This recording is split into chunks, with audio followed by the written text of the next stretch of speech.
என் அன்பு உறவுகள் அனைவருக்கும் வணக்கம். நாளை 30/8/2025 சனிக்கிழமை. நட்சத்திரம் விசாக நட்சத்திரம். பிற்பகல் 2:34 வரை. அதன் பிறகு அனுச நட்சத்திரம் ஆரம்பம். இன்று திதி பார்த்தோம் அப்படின்னா சப்தமி திதி இரவு 9:37 வரை. அதன் பிறகு அஷ்டமி திதி ஆரம்பம்.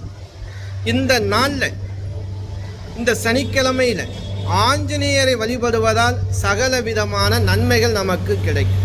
வெற்றிலை மாலை வாங்கிக்கிறங்க. அதாவது நீங்களே வெற்றிலை வாங்கி கட்டலாங்க. உங்களுக்கு என்ன வயசோ அதை விட 1 எக்ஸ்ட்ரா வாங்கி வெத்தலை வாங்கி மாலையாக கட்டி ஆஞ்சநேயருக்கு சாத்தி 2 நெய் தீபம் ஏற்றி உங்கள் பேரில் அர்ச்சனை பண்ணுங்க. வாழ்க்கையில் தடைகள் எல்லாம் விலகும், நல்லது நடக்கும். நம்ம வீடியோவை பார்க்கக்கூடிய அன்பு உறவுகள் அப்படியே ஒரு லைக் பண்ணிக்கிறங்க, சப்ஸ்கிரைப் பண்ணிக்கிறங்க. அடுத்தடுத்து நல்ல வீடியோக்கள் உங்களை தேடி வரும்.